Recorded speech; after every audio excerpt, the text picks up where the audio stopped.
Hi, I'm AJ, and just so you know, I'm insane. But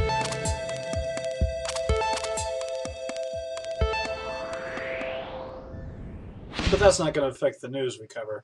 First of which is going back to the whole Israel attacking Gaza, because, well, they say Gaza attacked first, which they kind of did with a few rocket attacks. Anyway, going back and forth on that for the last 8 days, it has now finally officially stopped. There is a ceasefire. Both sides are actually rather happy with it, and they're going forward and saying, okay, yeah, this is a milestone. So finally, the 8-day war has ended. Thankfully, this did not escalate into something much, much bigger. But at the same time, was it really all necessary in the first place? I guess that's something that the history books are going to have to answer. All in all, there were 150 deaths, so but it's over, it's done. Hopefully it stays that way. Now on to talks that didn't succeed.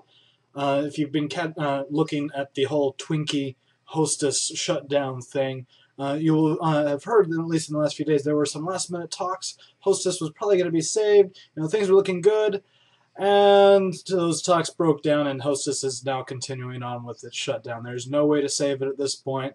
Hostess is dying as a company. I will say that for those of you who love the Twinkie and won't go for the off-brand or whatever, it is probably going to be sold and bought by another company, so the Twinkie will still exist. It's way too popular not to, along with probably the Ding Dongs, but a lot of the other smaller Hostess stuff may actually die.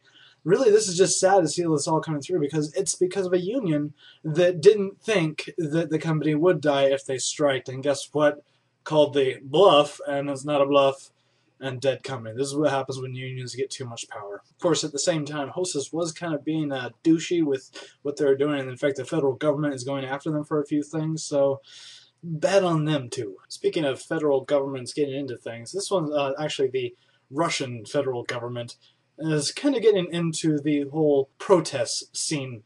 They're come out and said that, you know what, we're going to make political repression protests illegal due to lack of political repressions.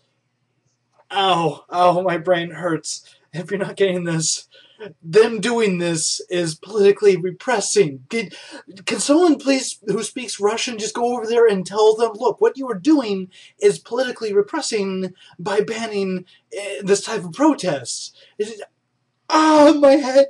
Anyway, I'm hoping this is just a joke or something on their part, because this is horrible. Someone needs to do something about this. Now we're going to jump over to England, where the royal family of that country has decided to be a little bit more open. Now, they're notorious for being, rather secret and closed up, and no one really knows what the royal family does, which is why they're such great tabloid fodder in England.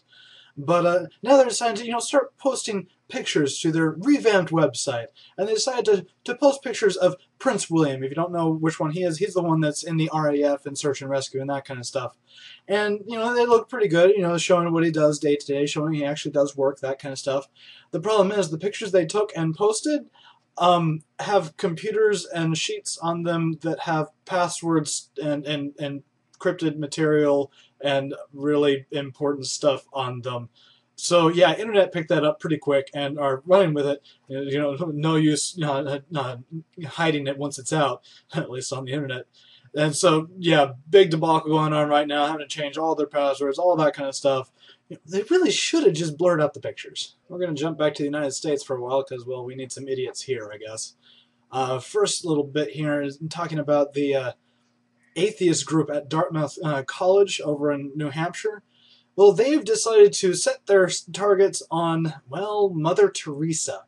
In fact, they're planning an entire event that is completely against the soon-to-probably-be saint for the Catholic Church, simply because they're saying she's, has conned America into thinking this woman was good, calling her a lying, thieving Albanian dwarf.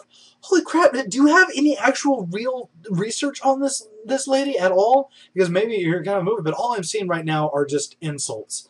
I mean, as somebody else puts it, it's easy for a group of privileged Ivy League students who have never experienced poverty to condemn this lady in a secret room and think themselves as intellectuals by bashing Mother Teresa. It's not going to work. I'm sorry, you're just going to look like idiots and jerks. Of course, at the same time, I can understand why you might become that way, especially when states like Kentucky exists. Specifically, what we're talking about here is a law. It's been passed for a little while, but it's getting more and more attention, and I think you guys need to hear about it.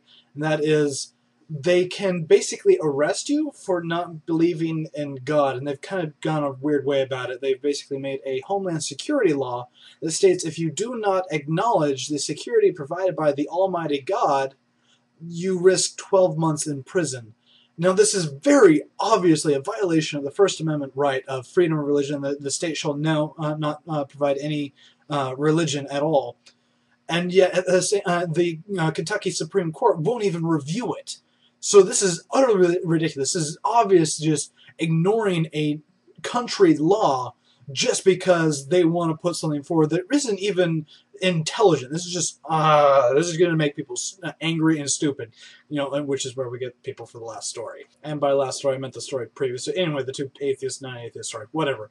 Last story now, which is, well, Thanksgiving is tomorrow for those of us in the United States. Yay, eat, drink, be merry, that kind of stuff. Eat turkeys. Well, if you feel bad about eating turkeys, maybe you shouldn't. Turkeys are actually pretty vicious animals, as they're finding out in Brookline, over in next to Boston, Massachusetts.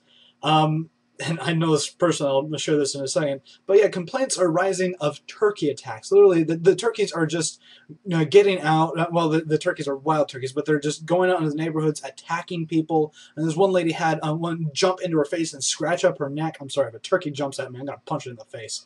So I've had my sister attacked by a turkey. These things are vicious animals and really have no common decency for anything. They don't even care about humans. They just run up and attack you. So if you feel bad about eating that turkey, don't.